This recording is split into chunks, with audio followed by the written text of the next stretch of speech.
Olá, eu sou o Dr. Francinaldo Gomes, neurocirurgião, especialista em neuromodulação, epilepsia e cannabis medicinal. Neste vídeo, eu vou falar para vocês sobre as causas e os sintomas da doença de Parkinson.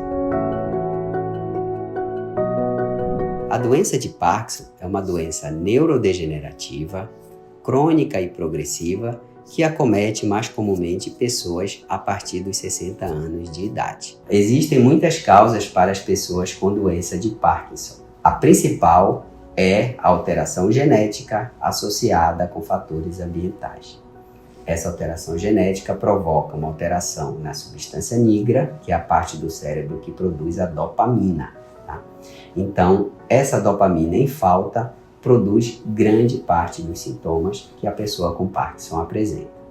No entanto, existem outras causas, como, por exemplo, a intoxicação por metais pesados, como o manganês e o mercúrio, o uso crônico de determinados medicamentos, que são chamados neurolépticos, e os antivertiginosos, como, por exemplo, medicamento para tontura, para labirintite, ou mesmo medicamento para agressão e agressividade.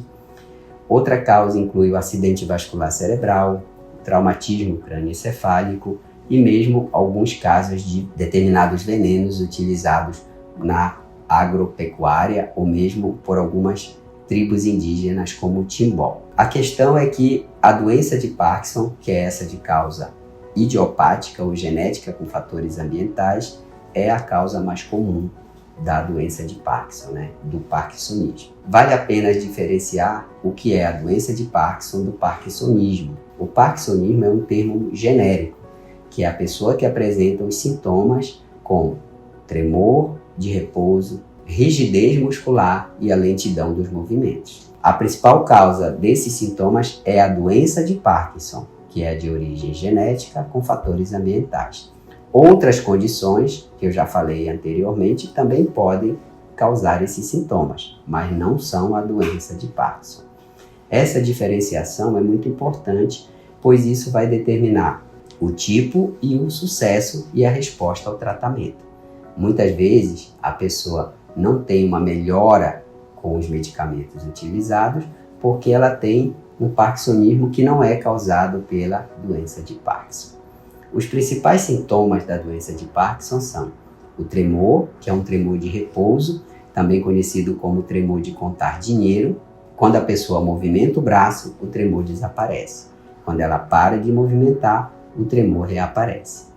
O outro sintoma é a rigidez. A musculatura vai ficando endurecida e quando a gente tenta movimentar o braço da pessoa ou a mão, o aspecto é como se fosse uma catraca, que a gente chama de rigidez plástica. E o outro sintoma mais comum é a lentidão de movimento. A pessoa vai ficando cada vez mais lenta, com a postura encurvada para frente, a voz vai ficando baixa e o rosto vai ficando com pobreza de expressão. As linhas de expressão vão meio que desaparecendo. Além disso, aparecem outros sintomas, como perda do olfato, insônia, dificuldade de equilíbrio e coordenação, muitas vezes a prisão de ventre, também podem acometer a pessoa com doença de Parkinson. A questão é que a doença de Parkinson é uma doença ainda sem cura, mas existem vários tratamentos, tanto com medicamentos quanto com procedimentos cirúrgicos, que ajudam a pessoa a ter qualidade de vida por muito tempo.